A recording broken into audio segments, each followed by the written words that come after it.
Alrighty, so getting started a little early to work out the bugs if I need to work out any bugs. I'm sure that the sound is going to be something that I'm going to be playing with nonstop. So a lot of people that you're a towel, AKDMB with the South Park reference.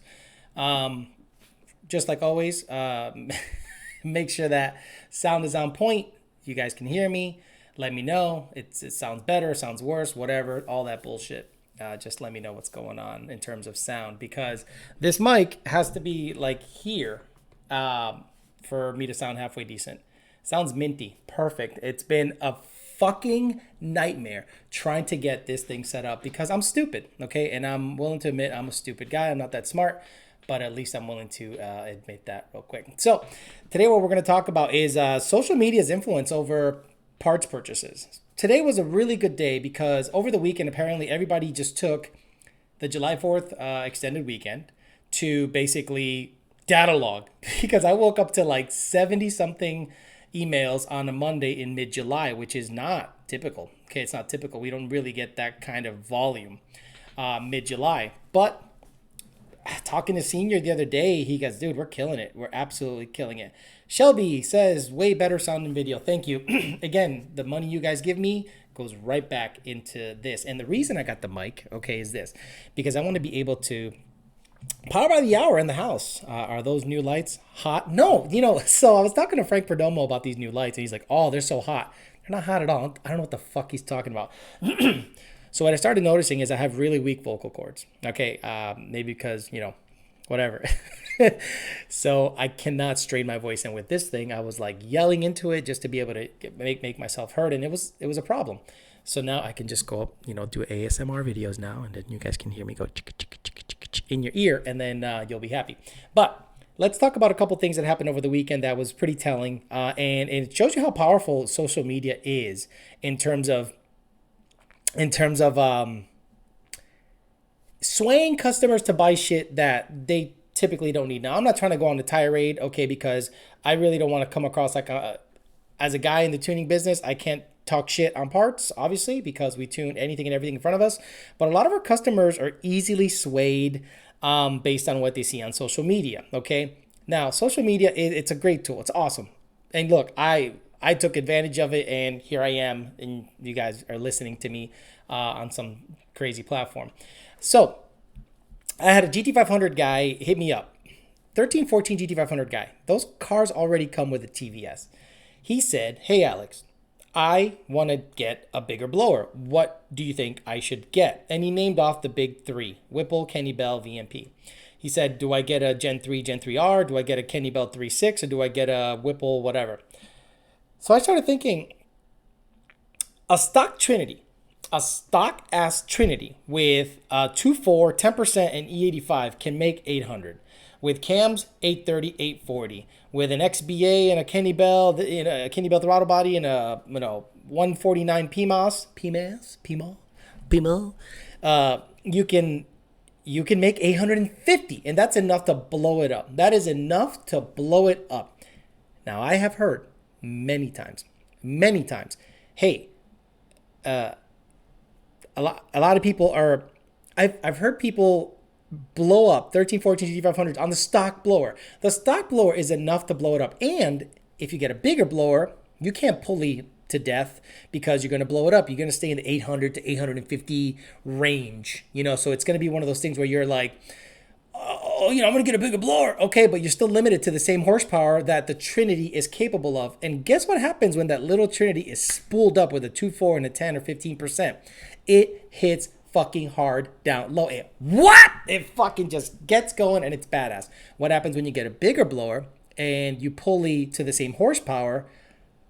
You'll notice that you're spinning the rotor slower and you're not getting the launch that the little 2.3 Trinity was able to get you back in the day. And you're like, I traded off top end power, for low rotor speed, and now it's not as fun. And I heard that from a couple of guys. I tuned a guy who got a Gen 3R, and he's like, I got a 3.0 pulley, and it just doesn't feel the same. It doesn't feel like a 2.3 TVS with a 2.4 and a 10% or 15%. I'm like, yeah, you're slowing the shit down, and now it's becoming a top-end blower, So this guy was like, well, social media tells me that I need this blower. I was like, what? I get what he's saying. He's seeing the promotion of certain blowers, and he's like, dude, I got to get it. I'm like, why? You have a 2.3 Trinity blower on the 85 ID 1300s, 10%, 2.4 upper, 148 cold air, and a mono blade. That bitch will make a 10, a 20, a 30 enough to blow it up. Okay, a lot of people out there fall in love with the horsepower numbers. Oh my god, I'm gonna go ahead and just send it. No, fucking relax, chill the fuck out. A stock Trinity blower is enough blower to blow up your shit. If you're gonna get a big blower, in my opinion, get a built motor, or if you want a bigger blower anyway, understand that pulling to the proper horsepower amount is not going to make it feel as grunty down low than the little 2.3 is, because the little 2.3 is spooled up and it is a badass little fucker when it's done right. The Power by the Hour kit was, back in the day, an XBA, which is called the extra big ass adapter, so you can adapt the Candy Bell throttle body to it, and then the JLT or a PMAS 148 or 149, ID 1300s, E85, and that bitch was like 800 plus, like all day, and it wasn't really a problem. Richard Kamowski saying that if I watch a certain YouTuber that I'll make 1200 horsepower. Okay, yeah, whatever. So I'll start answering some questions, because why not? I just want to talk a little bit about social media's influence, because you would think that a stock GT500 can make 1,000 horsepower and live a long time. Nope. A stock GT500 is literally limited to about 800 to 850 rear wheel horsepower stock. If you want to go past that, you can, but you're just cutting the life short of that car. So scroll up, see what kind of questions are going on here, and go from there. Someone said he's got his Oreos and Diet Pepsi. Let's go. What a combo. You're going to shit. You're going to have sticky, nasty shit with all that nasty black stuff going in your body. Awesome. Daniel Collar says, love my 13 Boss 302. Thanks for the recommendation, bro. I love it. Awesome. Boss 302 to me is still king daddy of S197. Okay, a lot of people say, oh, what about GT500? Well, you can make the same horsepower as a GT500 with a Boss 302. The Boss 302 is lighter, probably handles better, and you can get 373s and a nice, even though the MT82 isn't desirable, it's not the biggest piece of shit on the planet. So a supercharged Boss 302 or any GT500, shit. An 1112 GT500 is pretty badass with a Trinity blower or a VMP Gen 2R. I like the Coyote. I like the Roadrunner engine in the Boss 302. Sorry. Badass shit. RS3 for me says, don't sell yourself short. You're a tremendous slouch. Thanks. A lot of you guys saw the video that I put up on Instagram about my black S197 running 1030s on a 79mm pulley this morning. I came across that video. It just kind of came across my feed, and I'm like, holy shit, I did go. Actually, that car went 10-1 with a 75mm pulley. I didn't want to pulley down any further because I wanted my rods inside the shit. And I, edited a video and put it up on Instagram, and it did real well. And people were like, oh, this is, they called it the poverty setup. I liked it, dude. I love that black car. That black car made me. Honestly. So get my refreshments here and start taking your questions in and see what the deal is. I got that full bolt-on microphone. Yeah, it's called a Blue Yeti. And after seeing a bunch of reviews and everything, a lot of people that do ASMR or they're vloggers, they get this Blue Yeti piece of shit. Now the problem is it has to be close to my mouth, but I really don't like anything this fat up to my mouth. James Messer says, ordered some wheels from AMR and they sent me one wrong wheel. Heyo. Yeah, shit happens, bro. All right. Hey, Alex, I have a CJ Procharger Gen 1 3800 stall. I heard Boss 302 is a better manifold for boost and my setup. Is this true? I think it's more tunable, okay? So Vinny's Customs, I think the twin blade represents some tuning issues. I don't want to say that's untunable because nothing's untunable, but what's more tunable than a stock throttle body? Not much, honestly. Not much is more tunable than a stock throttle body. So the Boss 302 intake has real nice high RPM capabilities, real nice. So what are you going to do? Are you going to get a CJ and you're going to rev it to 7,800, or the Boss 302 and rev it to about 75, 7,600 and make, power a little earlier?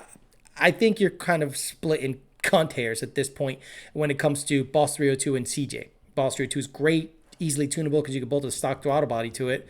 The CJ's good. CJ's king daddy when it comes to airflow. So you're going to make all the power up top.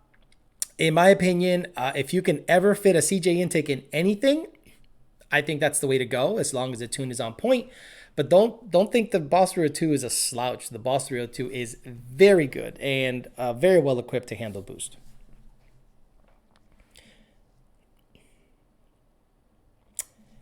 You're local. You're local gato. I love how everyone's retracting statements. Are you guys talking some shit? Real quick, your local gato says, need help from you, GT500 experts. I really want a 2012. I really want a 14, but Alex, GT500 Buyer's Guide video mentions a 2012. React best to mods, and that 14s are almost maxed out, but what good is a 12 if you're doing all? So, this is what I'm going to tell you, your local gato. The 2011 to 2012 GT500 have a more favorable trans gear ratio, in my opinion. It has a 297 first, and the performance pack versions come with 373s. A 1314 GT500 comes with a 266 first gear ratio, really long, and 331s. So what are you going to have to do to a 1314 GT500 so that it feels good, right? Gears. You're going to have to put gears. What are you going to have to do to an 1112 so that it feels good? A blower upgrade. Right? A Trinity blower upgrade, probably $1,200 to $1,300 if you can find one. Hell, now there's so many VMP Gen 2s, Gen 1s, Trinities, and Gen 2Rs in the market that you could probably pick them up for $1,500 on their own. They're just saturated. The market is saturated with TVS blowers. So I would start with an 11 and 12, in my opinion, because at the end of the day, you're limited to the same horsepower with a stock bottom end. You're limited to about 850 rear wheel horsepower, whether it's an 11 to 12 or a 13 to 14. So if you're going to go out there to drag race it and do some hooning, get an 11 to 12. You're going to save some money too. If you want to be, King Dingling and say, I got the baddest striped motherfucker on the planet, get a 13, 14. It's heavier.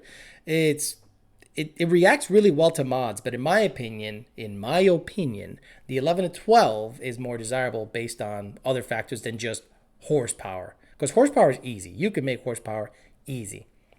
Dale Cutler says, hi, I love your channel. I'm up in Northern Canada. I rock a 15 performance pack competition orange. You don't see those anymore. You used to see race red and black and silver and white, but you don't see competition orange that much anymore. Randall Hadid. Alex, why do you hate turbos? This is why I dislike turbos. In order to make turbos work, what do you got to do? Right? Plumbing up the ass. Tubing up the ass. You're under the hood constantly. Don't tell me you're not. Don't tell me you're not, motherfucker. If you own any twin turbo car or any single turbo car, you're constantly under the hood, making sure the clamp's good, unless you V-banded everything, which is expensive as fuck. Oh, look, a line got pinched. My wastegate, my dick, my balls, my boost controller. Oh, the gain on the fucking boost leash, the sensitivity, all this fucking bullshit. Now, in the real world, do turbos make more power than superchargers? Absolutely. After about 10 seconds, they make all the power on the planet. But when you daily drive something, when you drive something to go have fun, you want power now because you can do things. You can do things with a car that has power now because it's more predictable. What happens when you have a 1,000 horsepower turbo car and it's auto and you mat it? It goes, and then that moment comes where your butthole goes from this to this, big to small, because your tires break loose and now you're in massive wheel spin because there's all the boost. Pretty cool, huh? And then you're off on, look, it's a fucking nightmare. Not a fan. So I know the guys were playing around with anti-lag. You know what is nice that doesn't have lag? A fucking blower. A blower doesn't have lag, okay? There's a reason Ford stuck to the supercharger to its power adder. It's easy to maintain. You're never under the hood. Oh, belt up for pants. Okay, guys. I remember being at the track, listening to you guys get up on the two-step, and the car either bogs or you sit there forever because it's not up on the chip and you oil down the track because your pump goes to shit. No, thank you. Now, the fastest cars on the planet are turbo. I'm not stupid, but we're talking street car. We're talking 1,000 horsepower and under, something you drive a lot, blower all fucking day. Eric Batchelor, did you see Vaughn Gittin Jr. run the 2020 GT500 at Goodwood Festival and get a check engine light, 250-degree oil tips? But this is the problem, right? Guy's a drifter. Now, drifting to me is not racing. It's not racing because it's not about who gets to the finish line first. It's about entry speed and proximity. Could you imagine if you've never watched drifting before and you're like, hey man, we're gonna get some Mountain Dew and we're gonna go to a fucking track and we got fucking racing. All right, cool, let's go watch racing. And then you're like, oh, this is amazing, look at that, fuck, that's so cool. Wow, the 241, woo. No, we gotta wait for the results. What do you mean we have to wait for the results? It's mostly about proximity and entry speed. Oh, fuck my ass. No, thank you. So, yeah, they got Vaughn Gittin to do stupid shit and almost blow it up. Good job. Why not just get a racer? A racer. No offense, Vaughn Gittin's super talented. But a racer that gets on it and goes, ba ba ba ba ba, and gets it instead of doing a big, stupid, soupy burnout and fucking shit up. There is nothing cool, in my opinion, about any of that bullshit. The new GT500 has a closed airbox now. I wonder why.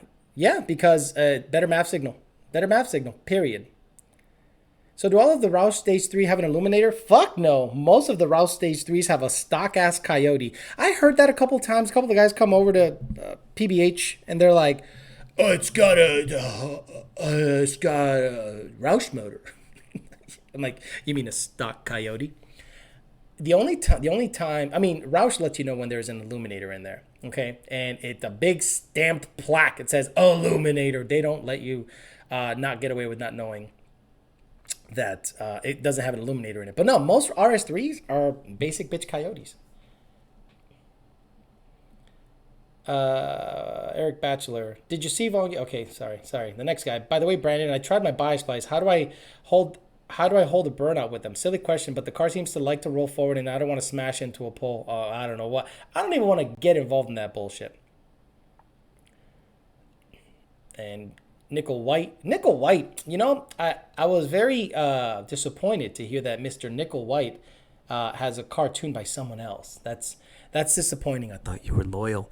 But his 18, I think his wife's car is tuned by someone else. And I'm like when I see an NA car bump in, I'm like, oh my God, why? Why are you bumping in on an NA car? Bump, bump, bump, bump. 11.7.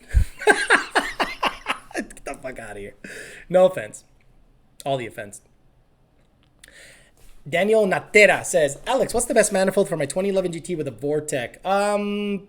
You could do a Boss 302. You could do... Hell, Jeremiah Camp made 730 on a stock intake manifold and retained some low-end torque.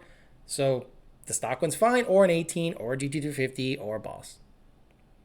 You're Gen 1, dude. You're limited to 700 anyway, so I wouldn't really want to, dip your toes into that kind of bullshit.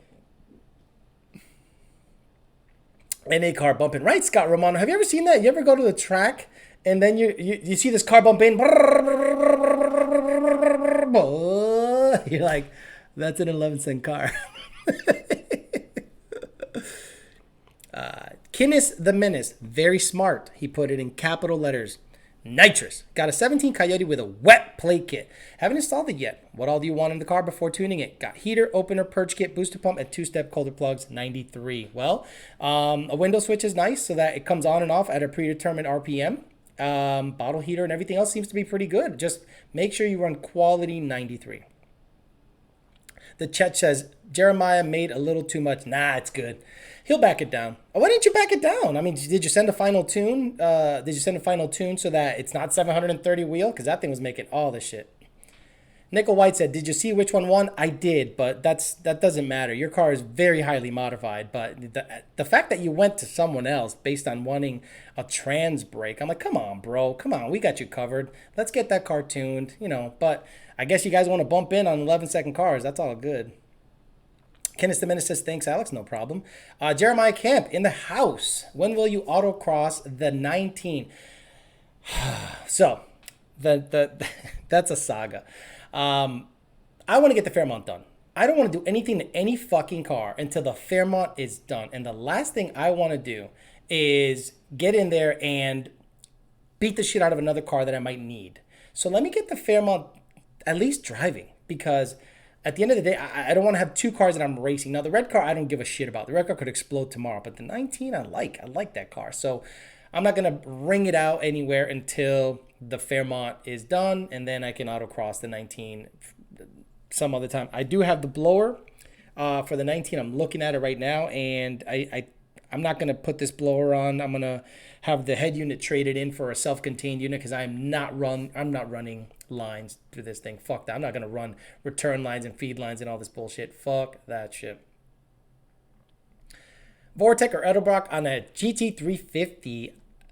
Does Edelbrock make a GT350 kit? I don't know that, but I like a TVS. I haven't seen anybody put a TVS on a GT350 yet, and I think they should.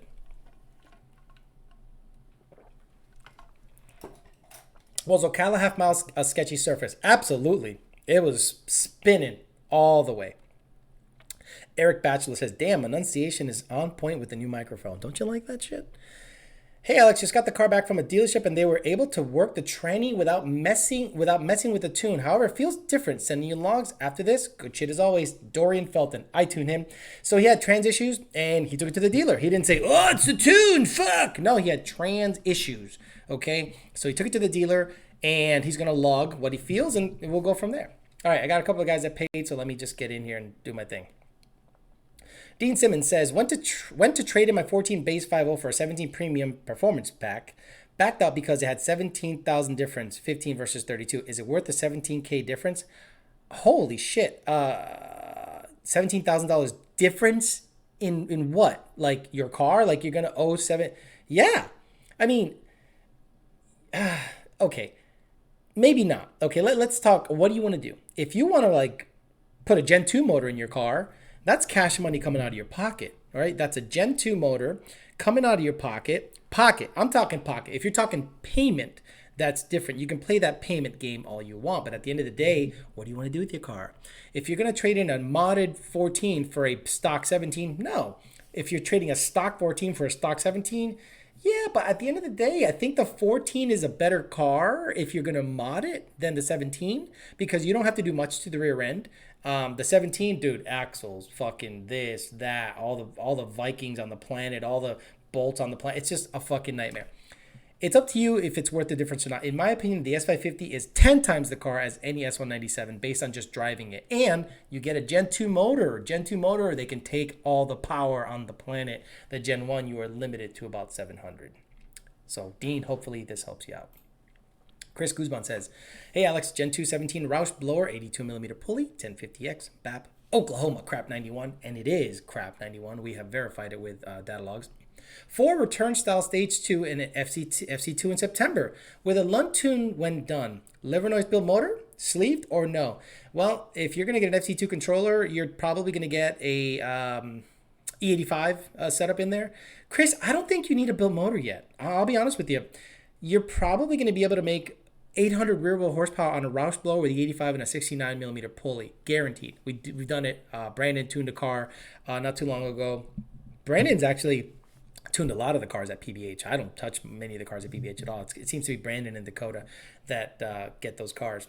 But 800 rear wheel horsepower is not a problem. Not a problem at all. So I don't think you need a built motor just yet. But if you want to go ahead and get a built motor, Liver Noise has a great setup. You can get a short block from them, sleeved, and not have to worry about that motherfucker for a long time. If you want peace of mind, yes. I would always, if you're going to get a built motor, get it sleeved. Don't mess around. Beautiful. That was nice and easy. A Wheeler says, I have a trans brake on my NA18. I just had them added to my tune. I need to practice. No, you don't. It's an NA18. You don't need to practice. You need to fucking take that shit out of there because the quickest naturally aspirated shit on the planet has a 3 relay trans brake, and I think that's Steeda. And I think Robert Ball foot brakes that motherfucker to a 1030. What happened to the black car? I know you sold it, but where is it now? Screamin' 03. Screamin' 03, it's in New Brunswick, New Jersey. I sold it to a gentleman up there, young kid, bought it, and I don't think he's done shit with it. Honestly, I haven't seen it run, race, nothing. I'd love to buy it back, but it's probably in 10,000 pieces. Vic Rizzo asks, what is the best manifold for 18 plus Mustangs? CJ versus OEM versus Holly Sbibber. So I don't recommend the Holly Sbibber. I recommend a stock ass motherfucker. Yes, that's right. A stock 18 with a stock manifold. Maybe if you want to get it ported by Brett Barber at Airflow Solutions over in Arizona, have at it. Or Jason Teixeira down up in Jersey. I like them. They make power to 7,500 RPM. You're not going to rev it to 8,000. I mean, it's stupid. So stock manifold ported is good. The CJ is going to make more up top. I guarantee it. But are you going to spend $1,300 to get that extra oomph? That's up to you if you got the money. If you got that kind of money, you shouldn't have bought a Mustang. G-Unit Silk City. My car starts to smoke once in a while. Blue upon startup. This happens after octanium. Is this normal? Does the car need a head gasket? A head gasket? No, you don't need a head gasket because of blue smoke. That's oil, bitch. And that oil is getting cooked in there, so check your spark plugs. If your spark plugs are shit, or if it's running a little rich and they're all coated in that black shit that usually happens from Torco or octanium, you might need to replace them more often than not. Man, I hate how this thing jumps around. Fed Snake says, thanks for sharing your knowledge and experience. Thank you very much. Lou B says, what power level is streetable and reliable, not going to track, just want to hoon? 15 to 17. 7 to 800. That is, to me, perfection, because it's not enough power to, like, kill you if you're not a fucking retard. You're going to be 90% of the cars on the road. The only things you're going to get beat by is, 800, 1,000 horsepower shit. And you can do some badass moves on a car that makes that kind of power. You can do power burnouts. You can, like a rolling burnout. You can really sustain some 1-2 shifts for a long time. You can get it to hook. You can get to a 7 to 800 horsepower car to hook a lot easier than you can an 8 to 1,000 horsepower car on the street. Mike S asks, F-150. What it take to make 700 horsepower on an 18 F-150 5.0 and keep reliable daily driver. So you guys got to get, okay, a lot of you guys are saying some kind of silly shit, and I got to call you out on it. I want to make 800 safe, reliable power. You got to understand, this is an engine that's made in an assembly line. Ka-chunk, ka-chunk, ka-chunk, ka-chunk, ka-chunk. They're just fucking pumping engines out. It's not like a GT500 engine or a Cobra engine where it was hand built by somebody. It was just ka-chunking it out. And if the guy took a break and forgot to, you got to understand, the moment you effectively double the horsepower, the output of the vehicle, it can go at any time. At any time. So when I hear 700 reliable, I'm like, do you know what you just said?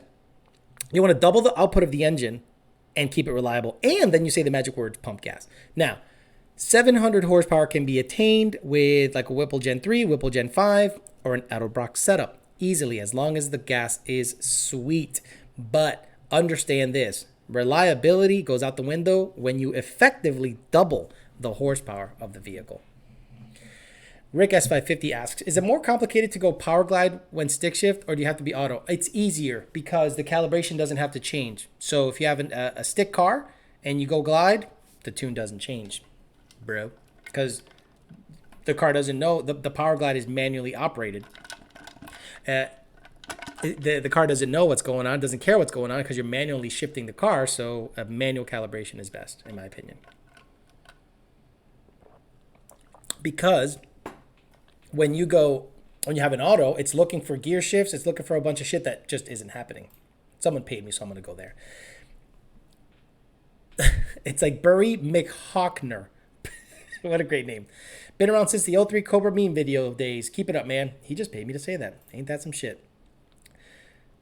So, Dean Simmons says, my 14 base model is stock. Would 2000 in suspension and a CJ kit make for a fun daily? Hate how horrible this S197 is in corners. Mod my 17 or buy a 17 performance package. Understand this. The 17 performance package, stock for stock, is going to gap the shit out of a 14 in a road course. Like, bad. I've seen a lot of guys with stock S550s in road courses straight get it. Like, they don't have to do shit. They put maybe springs and a good tire. They're competitive immediately. And S197 is also very good, but not nearly as good as the S550. Now, if you go some suspension mods, some lowering springs, some dampeners, meaning some good shocks, and a CJ setup, hell yeah, that S197 is going to be a fun daily. It's probably paid off. So what do you want to do? You want to road course the motherfucker, or do you want to go ahead and just, keep what you got? In my opinion, the 1314 is a better looking car than the S550 by far. The best looking year, in my opinion, is 1112, in my opinion, because it still kind of looks retro. Some people like the 05 to 10s for the same reason. I'm sorry, the 05 to 09s. The 10 is that bastard child that looks like a coyote, but it's not. So I would keep the car. Dean Simmons, put $2,000 into it. Suspension, CJ Manifold, keep that motherfucker. You'll love it. There, I made a decision. Root Beer asks, Alex, keep my 17 GT and put a TVS in it, or trade it in for a GT350 and put a Vortech on it? It would be my daily. If you got the money, get the GT350 and put a Vortech on it. Fuck yeah, because it's a Shelby. It's got badass brakes. Just wait till you slam the brakes on a GT350. Go, holy shit, the GT350 sounds better. It's the best sounding exhaust I think any Mustang has ever had in history. Aside from the 1314 GT500s, they have a pretty nice sounding exhaust once you get some long tubes in there. Alrighty, so beautiful. Now back to the questions. Ricardo Lira. To run the 85 on a 2010 GT500, what injectors do you recommend? And will the factory fuel pump hold up just with BAP? No, Ricardo, in my opinion, I don't think the stock 2010 GT500 setup is enough to run the 85, even with BAPs and like ID 1000s or 1050Xs. If you can find yourself a set of 1314 GT500 pumps, put them in there with dual booster pumps or fuel pump voltage boosters, because I found out the term booster pump is like, I don't know, what do you call it? Copyrighted by Kenny Bell. So if you get it from VMP, they're called fuel pump voltage boosters. And if you get boost up pumps, those are Kenny Bell. That's a Kenny Bell term, I think. Okay. Scott Cuthbert. Good job. Again, how to get my attention? Capital letters. Knob slobber. Can you make 2,000 horsepower with a 5.0? Yeah, I think. What is Lund Racing? What did Lund Racing make on the Blue Goose? 1600 wheel. I think it's possible. It requires like 45 pounds of boost, but I think it's possible. Mitchell Hubert. The Steeda 2018 has a trans brake. Right. A 3-relay trans brake, not a digital trans brake. He ain't bumping in.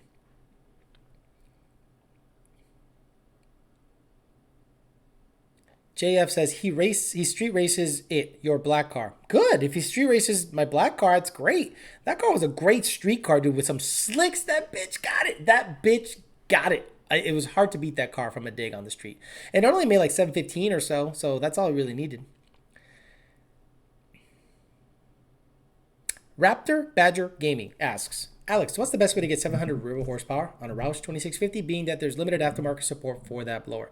The reason that blower sucks cocks and dicks is because the intercooler setup sucks cocks and dicks. So you can get 700 rear horsepower pretty easily once, and then you're going to have to wait and then pull over and all this shit. So I think if you hit up BMP, I'm sure they have pulleys for it. I'm sure they sell pulleys for it. I'm sure they sell upfit kits. Like if there's a phase 2 package that they already offer and you get like a good fuel and aftermarket tuning, send it and it should be good to go. But I think if you hit up VMP, they work closely with Roush. I'm sure they have some kind of package to make that kind of rear wheel horsepower, but don't expect that shit to be on pump gas. And if it is on pump gas, it'll do it once, and then you gotta wait 10 minutes before you can do it again.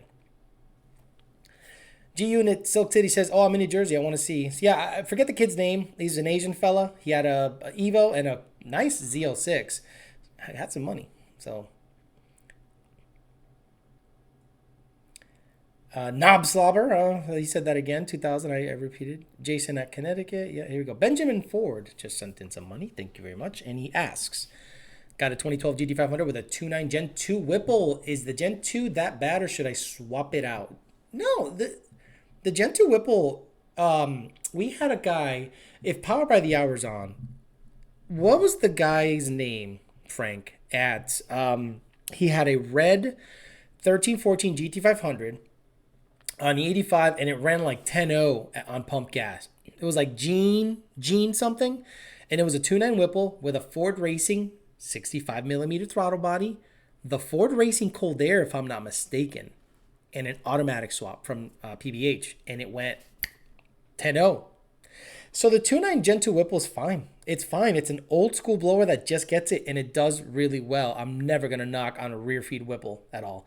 The front feed, I almost wish they made a front feed for the GT500, but I guess it wasn't a direct fit. And then, configuring the belts and everything was a bit of a problem. But if Whipple can figure out a front feed direct bolt-on blower for every GT500, they will fucking sell the shit out of those things. I guarantee it. Nick Pond says, if you love the 11 to 14, trade the red car or maybe trade for a Boss. So I'm going to lose money. Nick, I'm going to lose money on that red car. That red car, this red car back here, this guy, Jean Grey, the biggest pain in my ass of all time. Long history with it, short history, but long history. The previous owner, look, I'm not even going to get into it. I'm a bit sore on this car because, after I bought it, I had to put $5,000 in it to unfuck it. So I wasn't happy about that. And initially, fuck it, let me just talk about it. And the price that I agreed to buy it for went up all of a sudden. It was just a clusterfuck.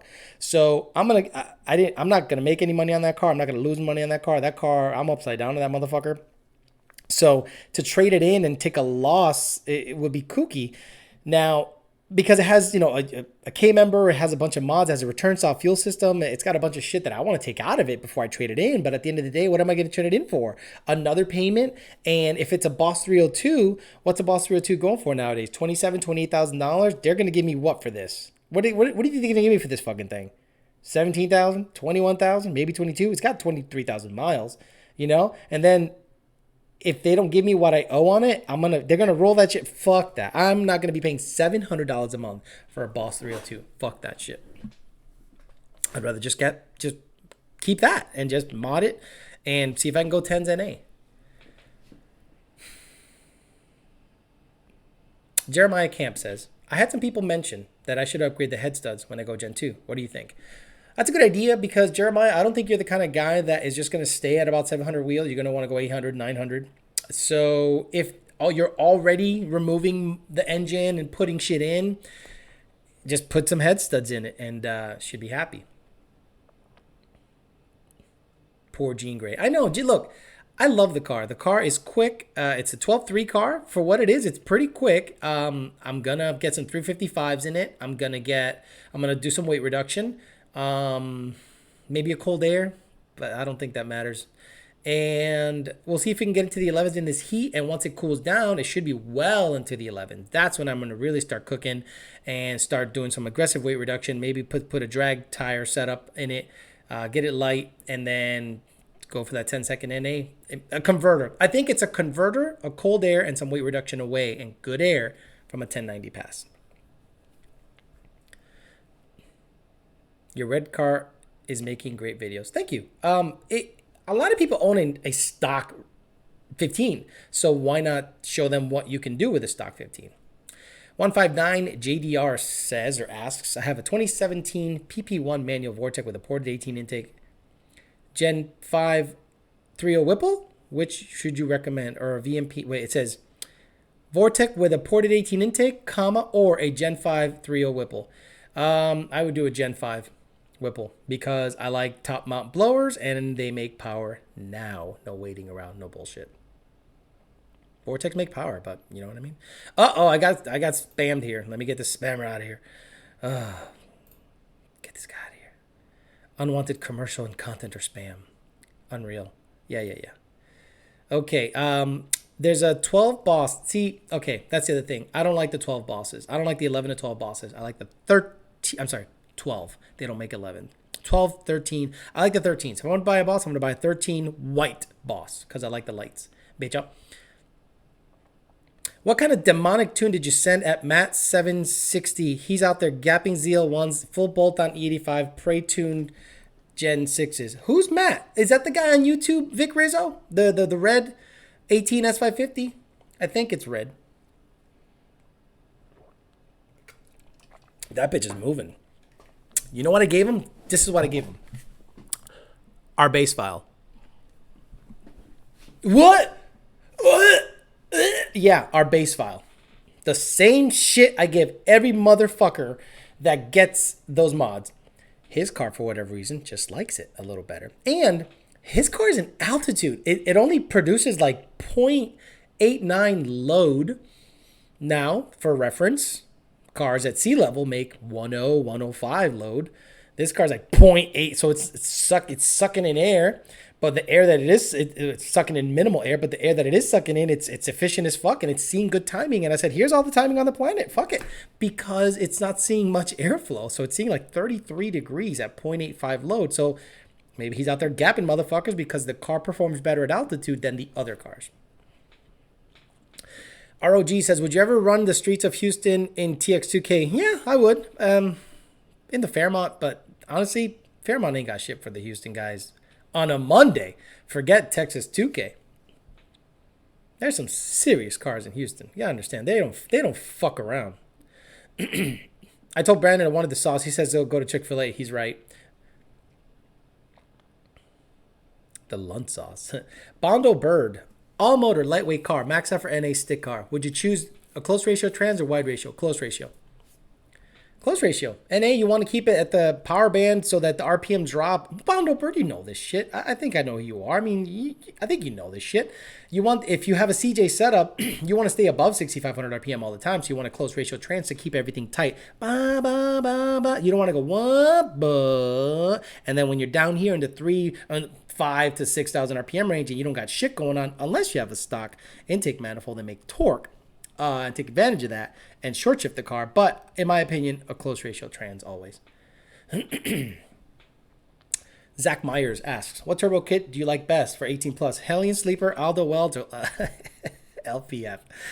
Yeah, it's going to be between the Hellion Sleeper and Aldo Welds by a ton. That dude knows his shit. I met him, talked to him, had dinner with him. One of the most unassuming fellas, humble, nice. You're like, not that it blew my mind because I thought he was like a dick or anything. It's just someone that makes such a good product can be that humble about it. Where you see other guys beating their chest like, oh, I make the best blower on the planet, you know. And this guy's like, yeah, man, you know, I make the blower and it does really well. It's just super nice. He's not out there popping off on some dumb shit. Carlos 85A, what do you think can cause multiple misfires in an 18 GT at what? Around 7,000 RPM. Stock tune, no mods. Dealership is giving me the runaround. Now listen to that closely, guys. I have a guy here with a bone stock fucking Mustang saying he has multiple misfire codes on a stock setup. And you guys are out there going, after I put the tune, it ended up... And look, shit happens. Okay, so don't blame the tune right away. This guy supposedly is saying it's a stock car and it's having multiple misfire codes. A couple of things could be happening, Carlos. Could be wiring, could be the spark plug, could be fuel quality. It could just be the reluctor wheels fucking bent. Who knows? But a lot of things could be happening that can give off a multiple misfire code. And it's not the calibration. It's probably hardware related. So they're going to have to trace that motherfucker all the way back. And that's going to be a hard one. Because are they willing to pull the reluctor wheel out of the motherfucker and replace it? Are they willing to replace the engine harness? Are they willing to replace the plugs? Replace the coil pack? Probably not. So get ready to get run around. If I were you, dude, I would park that motherfucker at the dealership and not pick it up until it's done. Okay, so... Benjamin Ford says, okay, now I got to know. Ballpark roughly what's the cost for a PBH 6R80 swap in my 12 GT500? Okay, get your checkbook out. I'm not going to answer that. hopefully Michael Chamberlain. If you guys are in here and you get Michael Chamberlain, he is the guy that does the swaps. Then Frank Perdomo is the guy, and Christian Papa, he's the guy that outlines the build. So hopefully they can answer the question, but you're going to spend at least $6,000. Yeah, trust me. But your car will be a consistent 10-second demon-killing motherfucker. I guarantee it. Chad D. Thunderglock. What a name. Man, could you imagine, like, if you're the Thunderglock family and you're like, what should I call this guy? Chad. You shall now be Chad Thunderglock. Okay, ready to full bolt on a 170 thermostat to my 17 Edelbrock car that you tuned. Do I need more sauce, or is it already set up for that? The one we configure or tune so that the fans come on a little earlier to keep cylinder head temperature low. If you keep cylinder head temperature low, the car performs better. So bolt it on and go. But if you have any issues, log them, send it our way, we'll party. Just like that. Oh man, all these porn things. Oh. How much power did 1050X's max on E85 with the return soft fuel system? 900. Now, Injector Dynamics, I'm going to look it up. Fuck it. I'm going to look it up and send you a link because a lot of you guys asked this question. Oh, sorry about the sound. I'm going to go to Injector Dynamics, and they have a flow chart that literally tells you when you're going to run out of injector at what RPM with what size engine. So let me look it up. Injector Dynamics. Flow chart. Fuck it. Fuel flow calculator. Hopefully that's it. Fuel flow calculator. Yes, perfect. Okay, check this out. So if you go here, guys, let me put the link in. Okay, where am I? Here we go. So right here, guys, here's the link.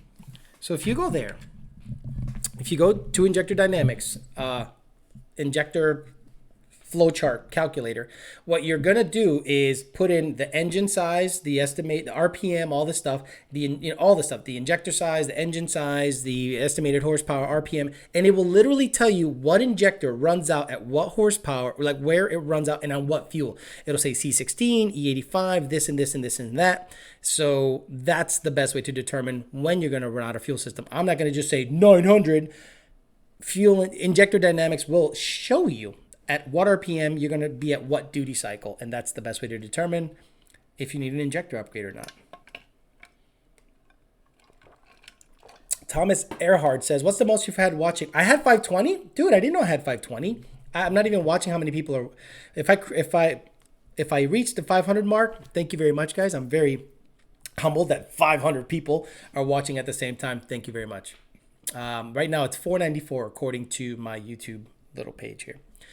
Screamin03 says, is the reluctor wheel on a 4.6 versus Coyote the same tooth count? It seems like putting a Coyote computer in a Terminator is a cool setup and add widebands and knock sensors like Lund Seniors. No, I think the Coyote one goes at the back and the Terminator one goes in the front. So I think it's different. Dale Cutler says, I have a 2015 GT performance pack. What are some mods I can start looking at to get about 500 rear wheel horsepower? Shit! Search Dale Nor Lawn Cutter on Instagram and see a pic of it. Okay, Dale. 500 rear wheel horsepower naturally aspirated. You're going to need the following. Now listen closely. This is the combo. This is the recipe. You're going to need a Cobra Jet intake. You're going to need a Twin 67, Twin 65, or monoblade throttle body that actually works. You're going to need cams. You're going to need comp stage 2s or something. You're going to need to port your heads. You're going to need to rev the shit out of the car, and you're going to need E85, so that means you need an injector upgrade also. And maybe on a glory pull, you'll get 500 rear wheel horsepower on a manual. There's the recipe, guys. Period. Oh, but what about an 18? Look, shut up. I gave you the recipe. So, Big OG TT says, hey, Alex, I have a 19 Mustang GT manual with Corsa Sport exhaust and Cook's catless long tubes. How dare you? How dare you kill our environment? 515 watching. Thank you so much, guys. I I want to know if I can make 700 to 750 wheel horsepower on Sunoco 260 GT Plus running another box stage 1 kit. Yes.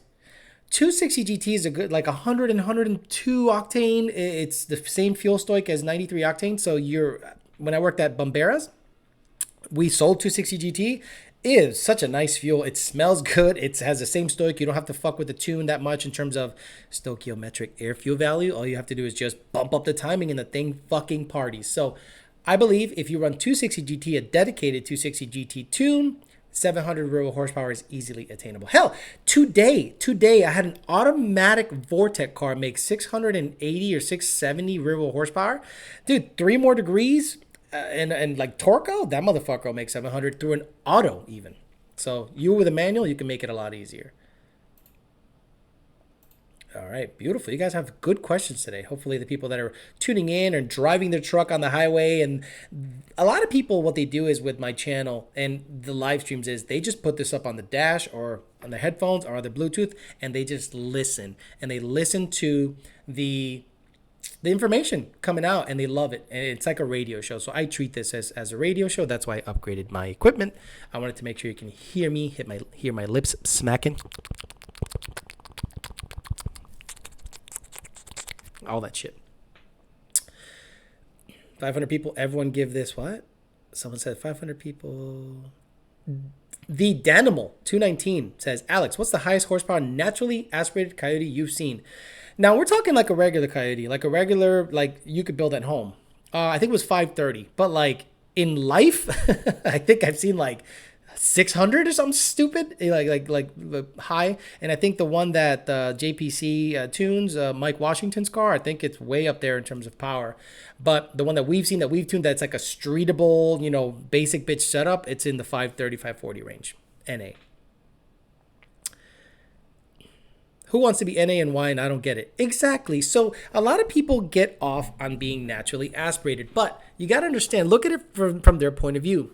It is super reliable, dude. Super reliable. You're not going to break shit. You're not going to bust a rod. You're not going to, kill a ringland as long as you're not bouncing it off the limiter. At the end of the day, you're probably going to do pretty well with a CJ setup, NA, and it'll last you years. You can just ring the fucker out and it doesn't matter. But for the money, you can get a Paxton, Vortech setup, or a Roush setup and make power easy. Scott Cuthbert says, second try, will you buy a 2020 GT500? No, it will not be great for my YouTube channel. It won't be great for my YouTube channel to be 80,000 in debt. Check this shit out. I was blown away.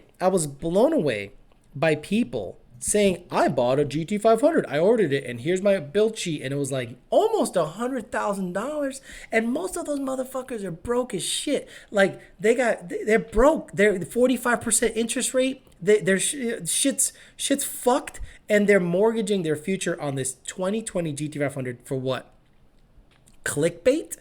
Because at the end of the day, do you think a 2020 GT500 is going to bring you business? Like, is it going to bring you business?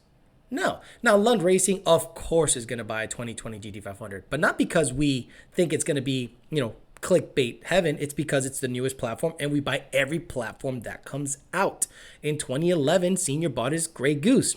In 2013, I think they relied on customers' cars on 13, 14, but the calibration didn't really change from 11 to 14. In 15, they bought the orange car and then the blue goose. So they bought 2 cars in 2015. Then they bought a GT350. Then they they had a GT500 before that. And before that, I think Senior had an 07 black GT500. And then we bought a automatic black 18. I bought a 19 manual. They had an 18 manual. So this is just another car that they're going to buy, vet, tune, release the tune, and go. I don't think if I bought a GT500, it'd be good for. First of all, I can't afford it. Truth be told, I can't afford it. Second of all, am I ever going to buy another car that's not manual? Probably not. I'm probably not going to ever buy another car that is not manual. It's just so boring. And the DCT is badass, and it's toggle, and dry. I don't care. I'm not buying another automatically shifted anything, ever. Yoki says, are there any headers out there for 18 plus GTs that allow me to go catless for track use, but toss cats back in for the street. Is it even worth time to do this, or just roll with the cats all the time? You can just roll with the cats all the time. You know, you can look. We live in a time where you have to be emissions legal in a lot of the states, and it's such a tremendous pain in the ass to take equipment off, put equipment on, take equipment off, put equipment on. Just roll with some high flow shits. Now, are they good quality? No. Honestly, you're not going to get a better quality cat than stock. Now, that being said, for max effort, yeah, you're going to have a free flowing exhaust. So that's really up to you as to how much work you want to do. But I think Cooks makes the removable legs, and they can put their green cats in there. And I believe LTH, long tube header, also does the same thing, where they have removable legs with cats. So if you want to go ahead and do that, probably takes about 30 minutes. It's not that big of a deal. Does E85 make IATs and engine run cooler? No. Whoever tells you that's full of shit. I think it's less detonation prone. A lot of people think, well, it's got water in it. You know, it's ethanol and it disperses heat. It's less prone to detonation. You're not gonna lower IATs on E85. That doesn't make any sense. Now, if you have a blower car, I've been on E85 since I can remember, and my IATs were always high. I live in Florida, so it's always 140, 120, 130. You know, it was always high. And then when I was back on pump gas, guess what? My IATs were exactly the fucking same. Now, methanol. If you're 100% meth, you know, yes, it'll ice over your shit. But E85, no. Whoever's telling you that the engine runs cooler with it is simply full of shit. All it does is makes it less prone to knock, less detonation prone. It has a cooling effect, but it is not measurable in my opinion. Keith Anderson, Mr. Anderson. My name is Neil. Where are you? Oh shit, I lost you, dude. Fuck. This thing jumps around so much. I'm so sorry. I'm trying to get in there, but the moment I zoom in on someone, 15 people comment and I lose you, bro. So I apologize. Where are you? I'll find you. I'm sorry. Oh, I feel like shit now. I lost him. It was like Keith Anderson or some shit like that. Sorry, brother. 15 people commented. I can't do anything. Great Cylinder McGee says, what's your thoughts on Hellcats? Hellcats are big, heavy boats, but they're a pulley and E85 away from being badass. Plain and simple. Whoever doesn't think so is crazy. What plastic dip should I use on my catalytic? Oh, shut up. Alexander Cadell, what do you think of the Ford Performance Power Pack 3 for 15 to 17 GTs, or get an 18-19 manifold with a YDBT lung support? Get that. Forget about the Power Pack, in my opinion, with the Ford stuff. Just get an 18 manifold and party. You know, you don't need a GT350 throttle body. That doesn't make any power. But if you get a 18 manifold, stock throttle body, and like a PMOS cold air intake, it's a good combo. And E85. Keith Anderson, your local gato says, Keith Anderson, I have a 14 GT with a Vortech Deech. Oh, is he doing him a solid? That's nice. I hope that's what he did. Deechwork 95 injectors, fuel pump booster, colder plugs. I'm having issues with false knock. I was wondering if you have any suggestions, only making 531 real horsepower. If your local gato got Keith Anderson's back like that, I got some cool ass fans. Awesome. So, false knock, very good subject. Now, I recently had a gentleman with E85 have knock. Nothing but knock all day. And I'm like, dude, you're on 85. So he's like, what do I do? And honestly, I couldn't really help him because it's something he has to chase down on his own. There's nothing I can say, well, the false knock is definitely coming from the exhaust. No, that doesn't work that way. You know what he did? Took his intake off, cleaned the oil from the intake, put a catch can on, put insulation around the MAF so that it doesn't bounce around, made sure that the stud on the passenger side wasn't hitting, the AC stud wasn't hitting the primary header, made sure that all of his exhaust was clear. And you know what? He sent me a log. No more knock. He did all of the work himself, and I congratulated. I wanted to kiss him. I said, dude, you did it. You didn't need my help. You didn't need me to hold your hand through the whole fucking process. You literally did it on your own. It was so cool to see his excitement, my excitement, and then, boom, the car was heating 31.5 degrees. Bam, the whole fucking pull. It was so cool. I was very happy. ISO or whey protein? ISO. I don't do any of that shit, though. I'm going to be honest. I just eat and work out, and I'm not looking to build my body. I have kind of like I'm kind of a bigger guy, but I have like a regular shape. I don't look all that big or muscular, and I like it that way because to maintain like a badass physique, you literally got to just be about yourself, and I'm not that into myself.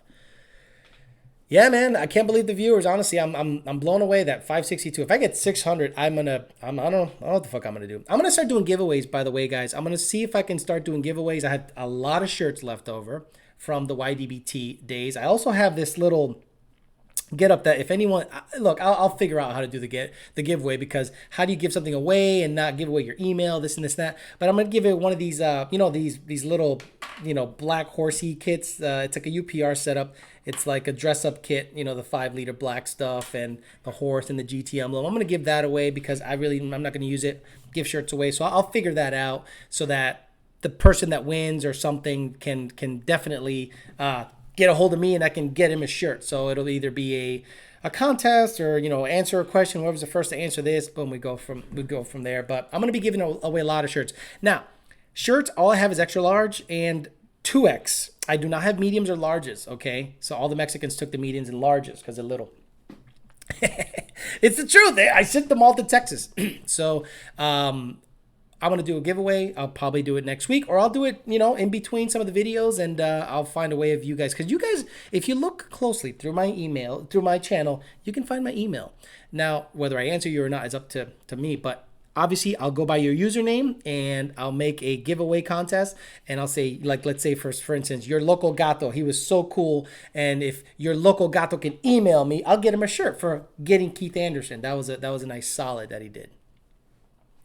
I want a Mexican Racing League shirt. Well, if you go to, it's not a Mexican Racing League shirt, it's a Mexico. It's a Mexico Racing League shirt. Brian Luna and the guys over at Aces High, I think, in Houston, they own Mexico Racing League, so hit them up.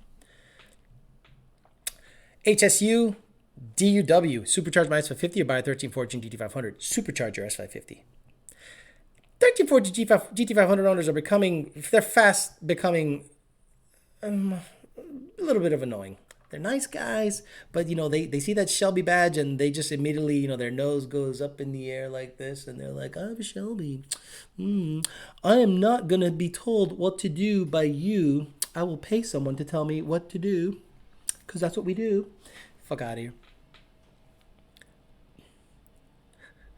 Oh, someone put up what was that? Oh, that was so cool. Full auto GT. Alex, I know it's kind of fangirl, but when I get a Luntune, would you be able to write it up for me, 8518? So I'm flattered. I'm sure if you request me, Nardi, or Tyler will do your best to get me sent over to you. But understand, if everyone starts requesting me, you know what we should do one day? This is what we should do, right? Sure, request me. And then I'm going to have senior or junior make everyone's name Alex Flores. And then the next time people say, I'm only going to get tuned by junior, everyone will be junior. It'll be Brandon, Dakota, junior, and everyone will be junior. So you'll be like, whoa, junior tuned me. And it's like all of us, because no one will know. How much for a shirt? I'm giving away shirts at this point. I'm not going to sell shirts yet. I know I'm working with Kevin Dotsy. He has he's going to set up a website. We're going to do that. But the shirts that I have left over, the overstock, I'm going to go ahead and give away slowly, because honestly, I've taken enough of your money, so I'd rather just give you guys shit. I know, the hat, the shirt, I know. I'm working on it, poor boy, I'm working on it. Give away a hand job. Damn. Does Lund do aftermarket parts installs, or are you guys strictly tuners? We're strictly tuners. Kenneth McMahon. Corey Place. I know you don't like the Pro Charger kits because of the brackets and the side slinger styles. They do offer what they call the shared drive passenger side mounts like Vortech. Would you consider? No, I won't. Look, I have a long history. Not a long history. I do not dislike Pro Charger as a company. I just will not co-sign on anything Pro Charger. That's all. I have my reasons, and they're not to be discussed here, but eventually they'll be discussed. Same reason I don't do the red suspension part company is the same reason I don't do Pro Charger. Plain and simple. Jesse Fry says, I'll take an extra large shirt and hat. I have a man's body, not a teenage build. Yeah, I know. This is a large though, so go fuck yourself. And I'm 225. Oh, but it's tight on you. It kind of is. So, yeah, you're right. Loco Gato, I hope you get that shirt, bro. That's cool. Yeah, if Loco Gato can find a way of emailing me, look closely. There's ways of emailing me. I'll get you a shirt, brother. What Mustang YouTuber spouts the most misinformation in this country that is taken seriously? Yeah, I can't call that one out. I can't call that one out. But not me. I mean, fuck. If I give out misinformation, name it. Like, name it. Your local gato says, free shirt. Say less, brother. I'll find that email sometime later today. Okay, your local gato. And you got to prove it's you. William Morton says, install the PMAS cold air, a tune required one, on a 13 Mustang GT and a 14 F-150. What's not impressed with fitment on either. What's up with that? What's up with that? Had to do everything. What's up with that? Feeling I should have gone with the JLT thoughts. So, I'll be honest, some of the PMAS stuff doesn't fit that well. Plain and simple. Especially if it's a Cobra Jet intake setup on a twin jet 67mm throttle body. For whatever reason, the twin jet 67mm throttle body doesn't have enough room to crank down on the clamp. The CJ65 does. So, yeah, I mean, you guys got to do your shopping. I just know signal-wise, all I can do is go by the signal. I don't care about fitment. I care about signal.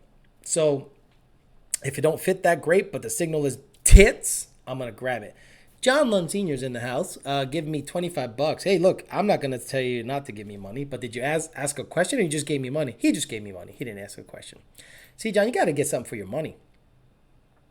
But again, the money you guys give me, I reinvest. So I'll probably have Dancing Monkey in the back, just like, just entertaining you guys and, I don't know, sparklers and shit. But it all goes back into the channel. Way to say hello, senior, right?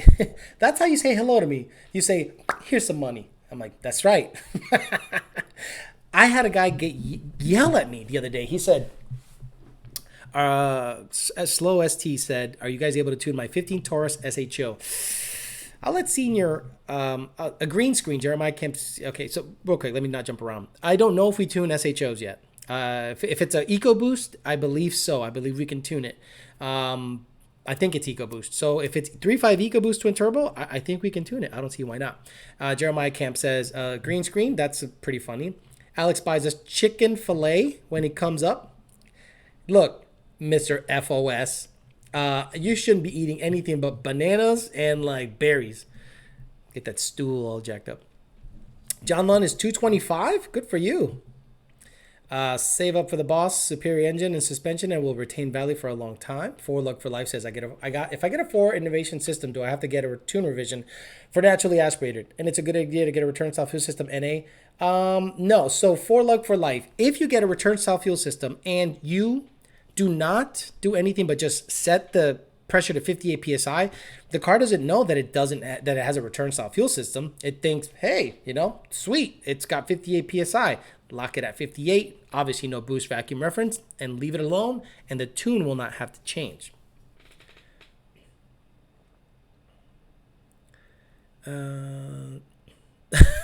Mike Vasquez talking all that shit. Man, vote for BMX bike tricks. Yeah, my BMX bike is just there chilling. I was going to ride it today, but it rained. We're in the middle of the rainy season here, so no riding.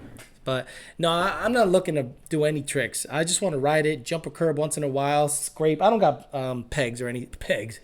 I don't got pegs or anything in the thing because I don't want to fuck my shit up.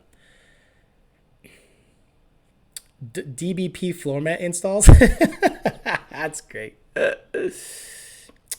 Quick Mike, get me back into Mustangs. I need a shirt to start. Look, I'll do giveaways. Relax. But again, if homeboy, your local gato, can get an email sent to me, I'll get him a shirt, and then I'll announce giveaways for all the stuff that I don't really need. I got a bunch of stuff in the garage that I don't need. I got control arms. I got this and this and that. So slowly but surely, I will start giving a lot of stuff away because I don't. You guys give me enough money, so I'd like to give you guys away, get some stuff to you. David Avila says Alex is 5'3". Fuck out of here, 5'11", bitcho. 5'11" of beefcake shit, real beefcake shit.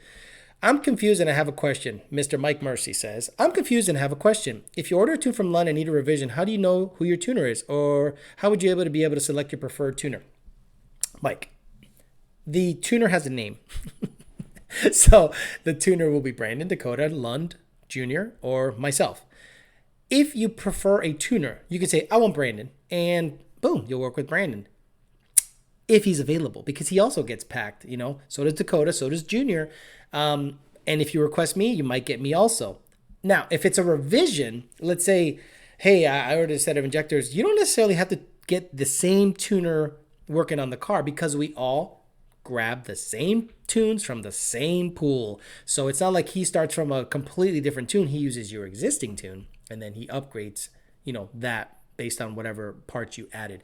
560 people watching. That's blowing my mind. Oh man, the porn scammers are in the house. Does anyone want to click on them? Click on those links, see what the porn's like? They're trying to say you're Muggsy Bogues, Alex. Muggsy Bogues is small as fuck. I'm 5'11". You know what's funny? When they meet me, they go, oh, he's kind of tall. I don't know Puerto Rican. Not just that I'm tall. I'm kind of like big in general, And they're like, they kind of look at me like, what's going on with that guy? Any suggestions on Power Ride or Install Shop in North Carolina? Carolina Speedworks, right? John Wilburn, Carolina Speedworks. I think they're down that way. Oh shit! God damn it, you guys go crazy.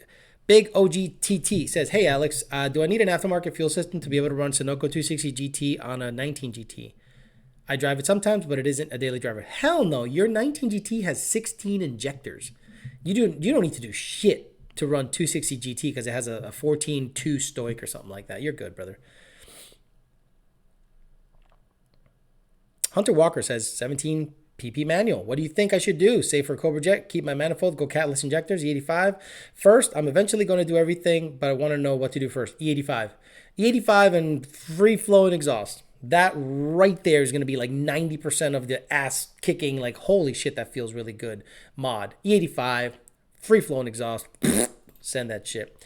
Sabino Guzman says, what's up, Alex? What fuel pump system do you recommend in injectors E85 to run on my 18 Elderbrock Stage 2? 4 innovations. Look, the go-to fuel system that we're always going to recommend, that I am going to always recommend because I don't want to lump anyone else into my opinions, is 4 innovation shit.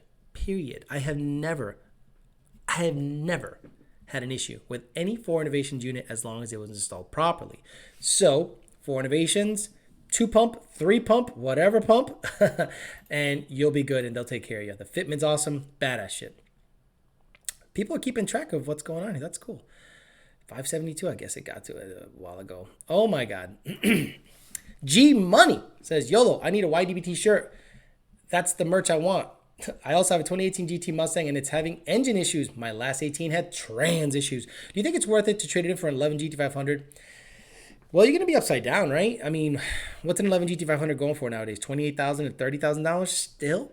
And if you trade down, they're going to give you what, 25, 6, 7 for the 18 and roll over what, 8,000? So you're going to have a $36,000 11 GT500. That's the way I do math. So is it worth it? Nah, I don't think you should do that. But the 11 GT500 is okay. Technically, it's almost 10 years old because it was built in 10. It was sold in the summer of 2010. So it's technically 10 years old. So you're going to have a whole bunch of other issues with the 11. So, choose carefully because that's not a clear-cut decision. Show pretty boobs, baby. Show pretty boobs, baby. Tune pool, exactly. All right, sounds sweet. Do you know why Mustang wheel hops in a prep puddle burnout, but in a water puddle, it's fine? Probably because you got grip, loony loo. You got a little grip in the prep puddle because it's sticky, so now you can't get as much wheel speed. You're probably doing a burnout in first gear also, and the problem with doing a burnout in first gear is a couple things. Obviously, it wears less on the clutch, but you don't have as much wheel speed. You need wheel speed, man. That's why you see those guys shift gears, not you, not street guys, but like pro stock cars. You see them on the water box like, bah, bah, bah, bah, or you go to a ducks race or something, and you hear the car go, woo, woo, and they put it right in a high gear and stop. Look at Senior. Senior does 200 mile an hour burnouts. Boss ass motherfucker, He's like, here's a 200 mile an hour burnout, bitch. So plenty of wheel speed. So that's probably the problem. You have a little grip, low wheel speed, and the water is slippery and the prep puddle isn't. There you go. Jesse Frias says, necesito un tuner que habla español. No hablo English, señor bicho. Jesse Frias said, I need a tuner that speaks Spanish. I don't speak English, bicho. So, bicho, Jesse Frias, hit us up at support@lundracing.com. Pregunta por Alejandro. Dile, mira, bicho, necesito un tuneo, bicho. Necesito un mapa para, tú sabes, ir para la fiebre, para no perder con estos hijos putas acá abajo. And we'll get you taken care of. I'm sure he'd love that shit. Victor Savoy says, how often do you have to blend spark like you did on my twin setup? Car's running amazing, by the way. Return style coming soon. So Victor Savoy had a very interesting car issue. So what was happening is when the car, this another reason I hate turbo cars, because a TVS car or a Whipple car sees high load fast, like really fast, right? So what happens? When it goes through when it travels through the table, when the RPMs travel through the table, so low load, high spark, high load, low spark.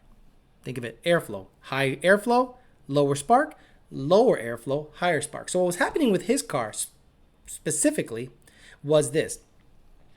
He'd punch it and it was low load, because fucking turbo problems. Low load, low load. And once it started to see turbo, it did it quickly, but it was traveling between the low load and high load slowly. And then it went whoop. So what was happening? It was commanding high spark because it's low load. And then when it came in up top, it's like, whoa, I'm seeing too much spark. And the knock sensors tried to grab it back and said, fuck that. Let bring that bitch back.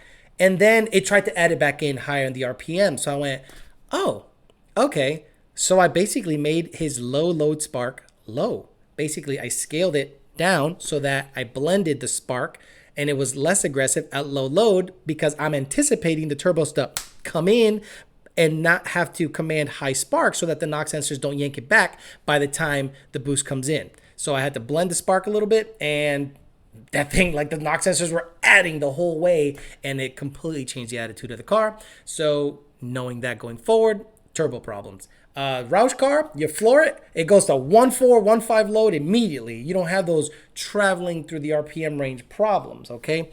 Again, why I love superchargers. Oh, but Alex, real tuners compensate for that. Yeah, I know. Again, I love superchargers.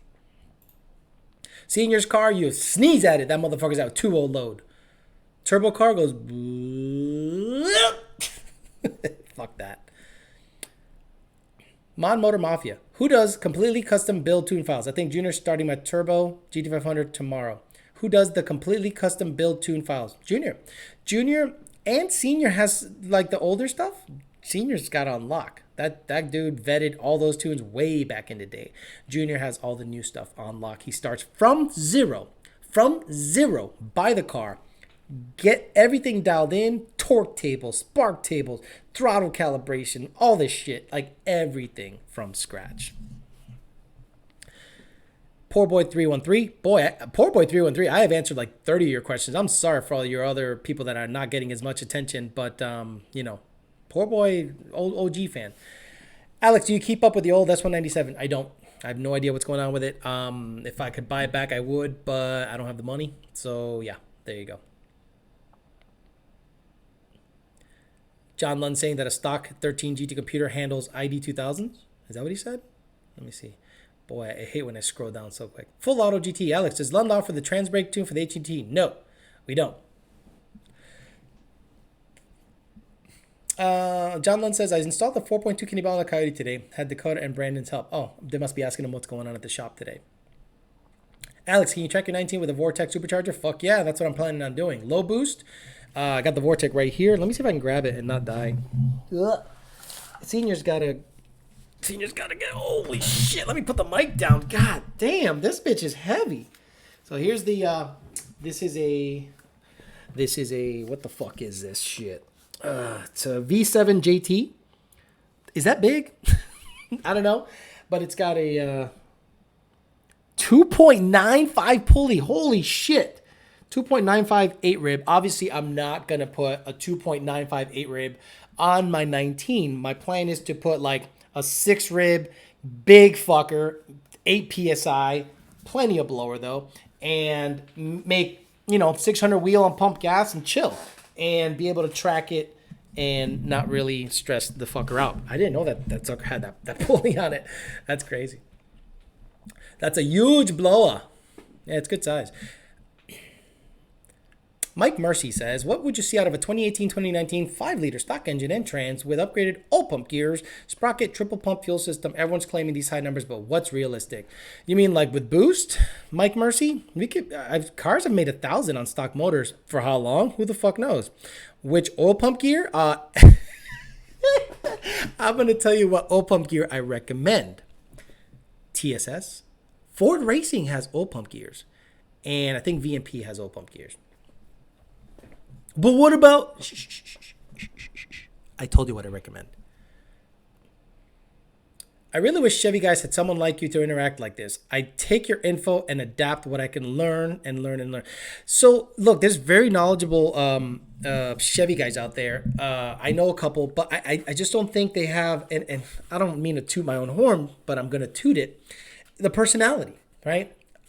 I can somehow relay easy information to you guys. Look, I'm going to be talking for 2 hours almost. I started at 8:18 and it flew by, and there's so much information being shared by you guys in the chat. There's so much information being thrown down your way based on my experience. So at the end of the day, I think you can learn a lot. And if a Chevy guy had a little bit of personality, I'm not saying they don't, I'm just saying I don't know of any. So at the end of the day, I don't know why they don't have someone like that. I wish they did, because I'd love to be able to have someone like that on the show. I'd love to be able to bring someone on and share some of that knowledge, because I don't know shit about LS stuff. And I don't care, because my specialty and expertise is with Ford. But I'd love to be able to, have someone that's in the LS market, talk real shit. Not like $150 5.3s go fucking forge in the eighth. Get the fuck out of here. Okay, let me scroll way down, see what's... Oh, man, more porn shit. Martin says, I was pissed when my MMR crank sprocket went on super tight. Sorry. G-Money. Well, Alex, you're one of us, man. You're not blinded by money. Okay, in order to be blinded by money, G-Money, you gotta have money. So I don't got money. But I do well. I do. Look, I'm lucky. I'm super lucky that I work for a really good company. Had to come back and it feels like home again.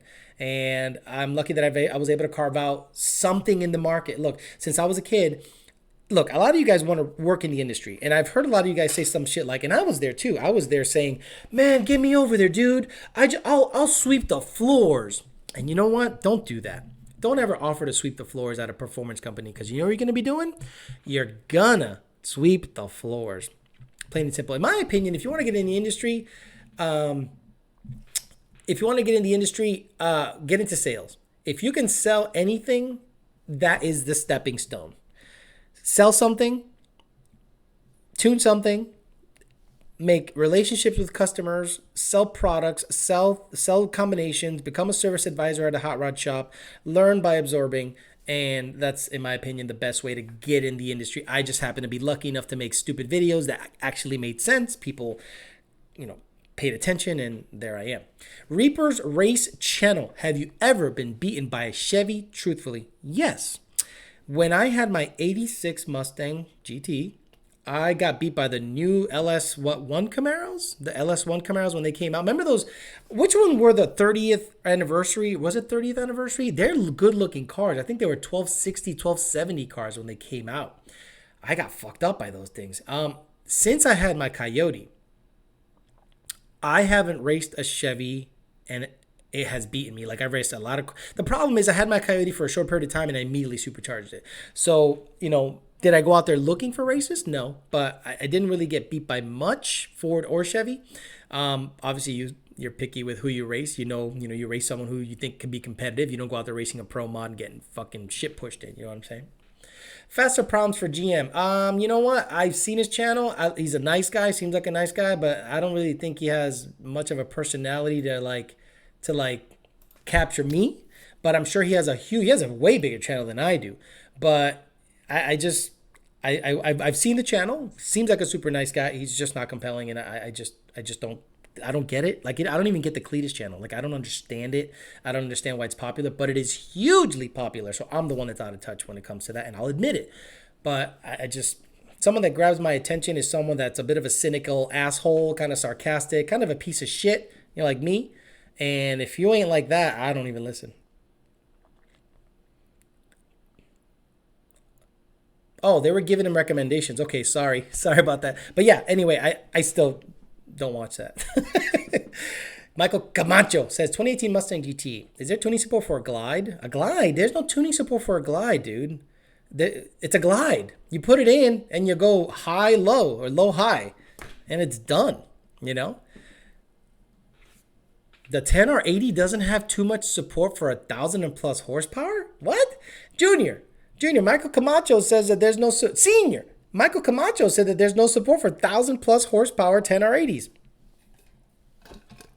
Okay. He must have not heard about all the 8-second cars we tune.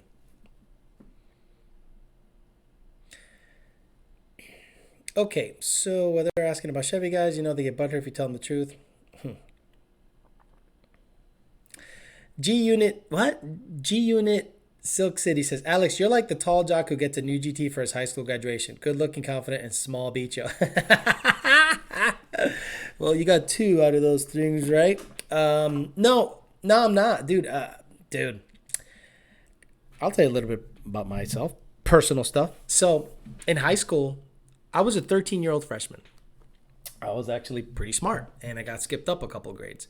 And I was a 13-year-old freshman. Do you know what a 13-year-old freshman looks like in a school where there's 18-year-olds and motherfuckers that stayed back that are like 20? I was a little motherfucker, right? So when I tried out for the baseball team, I was too little, you know, so I didn't really do that good. Then sophomore year, then junior year, I was 15 years old as a junior. And then that summer, junior into senior year, I got my growth spurt. I went from 5'5" to 5'11", and and so people didn't even know who the fuck I was. They thought I was like a new student when I came in senior year. I was like completely different looking. I think I saw a picture of myself at that age, and I was like, who the fuck? I look like a Portuguese dude, skinny, big stupid eyebrow, unibrow. I had hair. So yeah, no, I was not a tall jock at all, man. I was just the dude in the background that no one gave a fuck about. I played baseball a couple years, and I was out of that motherfucker. Couldn't wait to get the fuck out of high school. And I got right to work. Like the moment I got out of high school, I got a job, and I got out of there and started fucking with cars and playing baseball in the summer, and that was it.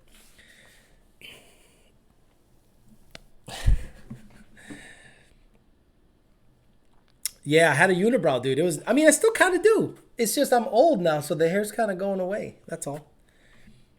GT Dreamer says, L&M intake only cams for naturally aspirated 2014 Mustang GT with matching exhaust cams. AED designed can. I get the sauce from London on these cams. AED designed. They both designed it. Yeah, it's easy. It's the tune's not hard. Fairmont, what suspension is under it? UPR. All UPR shit. Had hair. I did. Dude, I had hair. I had man, fuck you. I'm gonna look it up, motherfucker. Who you think you is? Check this shit out.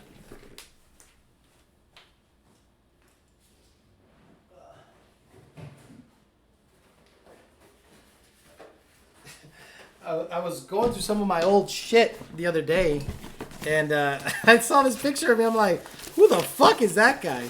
Sorry, I don't keep a nice folder of shit. I just have a bunch of crap in a box, really. I'm not one of those guys that keeps like albums and shit. Oh, look at these pictures. I guess I don't have the pictures. Ah, damn it. I don't. I thought I did. Sorry, guys. I got pictures of my old cars, though. Look at that, huh? What you think about that, bitcho? 87 GT. That piece of shit was a rat. Not sorry. I thought I had a picture. Thought I had a picture of myself with hair, but I'm not gonna go looking and rummaging through this shit. Oh, someone paid, and I gotta get out of here because it's gonna be 10 o'clock and it's gonna be dumb. Don Self says, "What PID is timing Spark on LiveLink? What PID? Spark or SAFTOT? SAFTOT or just Spark Advance or Spark Advance? Not Spark Advance V2. Spark Advance is your timing basically. Okay, so random Dusty follow Insta. Anyone have a Barton Shifter 11 to 14 for sale? I love that, and the people are looking here for parts and shit. That's great, dude. I freaking wrecked those majors rat packs into my GT, and I'm running a 50 PG VG blend, no tune. I don't know what the hell he's saying. Anthony Belva asks best power adder for Gen 2 50F150. A Roush blower or a VMP blower does really good. Yeah, the gay sunroof. Yeah, you're right. It did have a sunroof. My 87 GT that I just showed a picture of. Alejandro says, "Hey Alejandro, for daily driving." Fun haver. Would you recommend a Vortech or a Whipple? Whipple. Out of those two, Whipple. Alex looks like a sales rep for Goya. Cabrón. All right. So we're gonna end it there. What I'm gonna do tomorrow is not tomorrow. I'm gonna announce. I'm gonna figure out how to get you guys shirts and giveaways. I'm not gonna make you pay for shirts because that's bullshit in my opinion. You just gotta get them shit out of there. So at the end of the day, I'm gonna try to get some giveaways going. Give this stuff away because I'm not gonna put this dress up shit in my car. Fuck no. Fuck all that shit. And hopefully get some giveaways and get you guys going. And then Randall Hadid starts giving me money. When did sending money become a thing? I don't know, but you got plenty of it. So if you want to send that GT350 down here, because you ain't going to do shit with it, bring it down here. I'll fucking take care of it. But I'm going to end it there. I'm going to end the live stream. And then hopefully you guys keep in touch. I'm going to try to release some more videos with the red car, try to get it to the track. But if I don't release a video during the week, I'll just rely on the live stream and keep you guys up to date as to what's happening. So, oh gosh, someone else paid. Okay, stop paying me, guys. Okay, I got to get out of here. So we'll end it there. We'll see you next week. If not, you'll see some videos being uploaded during the week. And on Instagram, follow me on Instagram at YDBT for life. And we'll see you next week. Talk to you later.